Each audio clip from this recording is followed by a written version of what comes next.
1 जनवरी से लेकर अगर मैं अब तक की फ़िगर दूँ, इस FIA ने जो गैर कानूनी करेंसी एक्सचेंज के ख़िलाफ़ किया, तकरीबन 1 साल बन जाता है ये।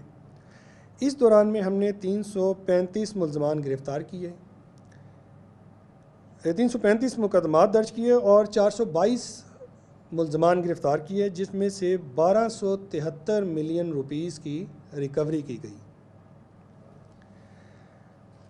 जैसा मैंने पहले अर्ज़ किया कि स्टेट बैंक ऑफ पाकिस्तान के साथ भी हमारा ताउन जारी है और स्टेट बैंक ऑफ पाकिस्तान भी इस सिलसिले में हमारी रहनुमाई और हमारी मदद कर रहा है। तो स्टेट बैंक ने भी जो हमें सस्पिशियस ट्रांजैक्शन की एक लिस्ट दी, उसकी तफ्तीश करते हुए 32 मुकदमात दर्ज किए गए, 32 ही मुल्ज़मान हमने गिरफ़्तार किए और उनसे 61 मिलियन रुपीस के इक्विवेलेंट पाकिस्तानी रुपीस और 31.61 मिलियन रुपीस के इक्विवेलेंट डिफरेंट फॉरेन करेंसीज़ जो हैं वो बरामद की गई और इन तमाम मुल्ज़मान को चालान किया गया है और कोर्ट्स में अभी इनका केस भेजा जा चुका है। फाइनेंशियल मॉनिटरी यूनिट जो है, उसके हवाले से हमारे पास जो सस्पिशियस ट्रांजैक्शन रिपोर्ट्स आती हैं, उनका मैं अगर आपको बताऊं कि 2015 से लेकर 2020 तक 6 साल में इन STRs के ऊपर 111 मुकदमात दर्ज हुए और 4 अकाउंट्स फ्रीज़ किए गए। लेकिन पिछले 6 माह में जब इस पर हमने एक क्रैकडाउन किया और इस कैंपेन का एक हिस्सा इन STRs को भी बनाया, तो 2021 के इन 6 महीने में हमने अब तक जो पिछले 6 साल में दर्ज हुए उससे ज़्यादा मुकदमात इन 6 महीने में दर्ज किए। 160 मुकदमात हमने दर्ज किए और 200 के करीब अकाउंट्स हैं जो कि फ्रीज़ किए गए सस्पिशियस ट्रांजैक्शंस की बेस पर। तफ्तीश इनमें मज़ीद अभी जारी भी है, कुछ को चालान किया जा चुका है और मज़ीद जो है तफ्तीश के बाद चालान किया जाएगा। करेंसी एक्सचेंज जो कंपनीज़ हैं उनके ख़िलाफ़ भी एक मुहिम चलाई गई, उन लोगों के ख़िलाफ़ सिर्फ जो गैर कानूनी कामों में मुलविस थे। इस सिलसिले में एक ऑडिट किया गया A कैटेगरीज़ की और B कैटेगरीज़ की कंपनीज़ का भी। 29 B कैटेगरीज़ की कंपनीज़ थी और 5 A कैटेगरी की कंपनीज़ का ऑडिट किया गया। इस ऑडिट में सैकड़ों नहीं बल्कि हज़ारों ट्रांजैक्शंस को मॉनिटर किया गया, उसको एनालिसिस किया गया और उसको इवेल्युएट किया गया और इस ऑडिट की बेस पर A कैटेगरी की कंपनियों में से 3 के ख़िलाफ़ पर्चे दर्ज किए गए और B कैटेगरी की 29 जो कंपनीज थी उनमें से चंद पर 7 FIRs दर्ज की गई।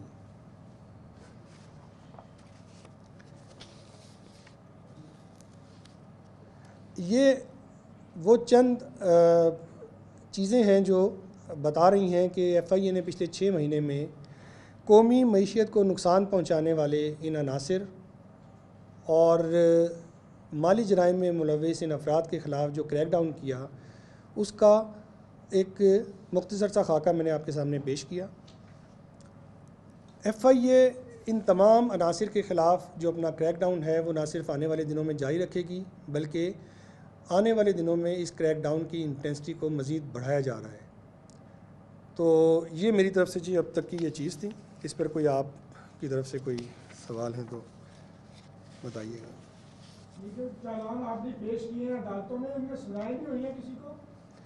जी, आपको पता है कि वो जो अदालतों का एक तरीक़ेकार है, उसमें हमारा प्रोसीजर है, इट टेक्स टाइम। तो अभी चूँकि ये अभी पिछले 6 महीने की बात है तो ये फ़्रेश अदालतों में गए हैं।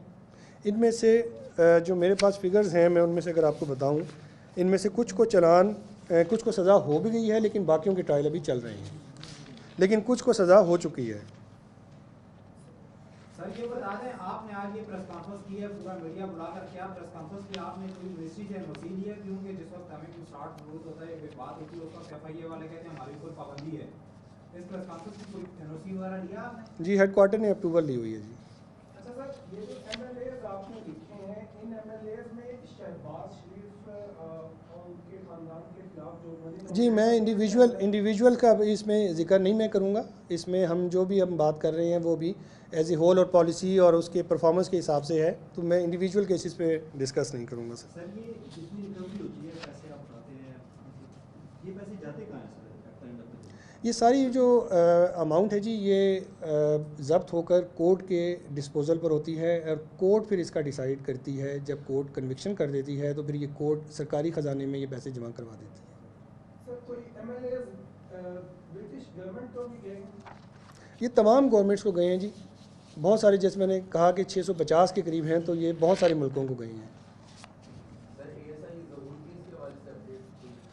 मैंने कहा ना कि इंडिविजुअल केसेस का मेरे से इस वक्त आप अगर ना सवाल करें, क्योंकि I am not prepared for individual cases, और वो मुख्तलिफ हमारे विंग्स हैं जो उसको देख रहे हैं, सर आपके वो दफ्तर मेजर में करेंगे। 3 खवातीन की मुतालिक सर वो एफआईआर भी हुई थी नौकरी की, कुछ लोग भी उसमें मुलव्वस पाए गए हैं, उस केस का क्या? अगेन जी, मैं इस पर यही कहूँगा कि ये छोटे केसेस जो हैं, रूटीन के केसेस, ये मैं आपको बाद में बता दूंगा इसका, और वो मेरे पास है इन्फॉर्मेशन वो वाली। लेकिन चूँकि अब ये प्रेस कॉन्फ्रेंस हम पूरी एफआईए की कर रहे हैं, तो इस लेवल पे हम परफॉर्मेंस के हवाले से और ओवरऑल अगर कोई क्वेश्चन है तो हम ले लेते हैं, वरना हम फिर इसको क्लोज करते हैं। एसटीआर सर बिल्कुल स्टेट बैंक भेजता है आपको, तो जिसके खिलाफ भेजी जाती है सर, उससे पॉइंट ऑफ व्यू या उसका मौक़िफ़ भी पहले एफआईआर से पहले मांगा जाता है उससे कि आप इसकी जस्टिफिकेशन दें, या फिर आप सिर्फ और सिर्फ एसटीआर पे एफआईआर दे दें? जी, बड़ा आपने अच्छा ये पॉइंट उठाया। इसमें 2 जगह पे उसका मौक़िफ़ मांगा जाता है। एक तो जब बैंक एसटीआर जनरेट करता है तो उससे पहले अपने उस क्लाइंट को बुलाकर उससे पूछता है, और उसकी जो एक्सप्लेनेशन होती है वो सेटिस्फैक्ट्री होती है तो वो जनरेट नहीं होती,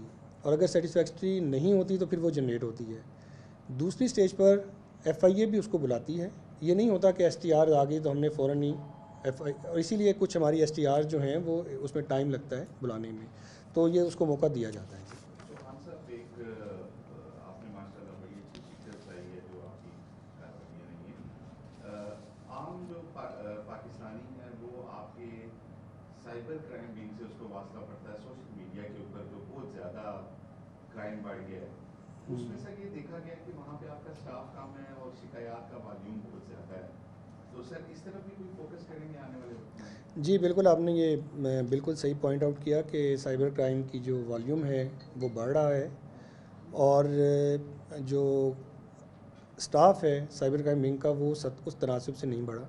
तो इस पर पहले भी कुछ चीज़ें हुई हैं, जिसमें पिछले साल अगर आपको याद हो गवर्नमेंट ने 400 के करीब स्टाफ जो है वो नया रिक्रूट किया। तो अभी भी कुछ चीज़ें चल रही हैं, कुछ PC1 गवर्नमेंट ने अप्रूव किए हुए हैं, जिसमें ये आने वाले दिनों में उनके स्टाफ की तादाद जो है वो बढ़ाई जाएगी। जो आपका ऑफिस है साइबर क्राइम का, वो रेजिडेंशियल एरिया में है, लोगों की शिकायत है कि वहाँ पर रात को शोर शराबा होता है, वो उसके हवाले से अब ये वो मेरा ख्याल है इसको मेरा ख्याल है प्रेस कॉन्फ्रेंस पे कर लेते हैं, बाद में इस पर डिसाइड कर लेते हैं। Thank you ji.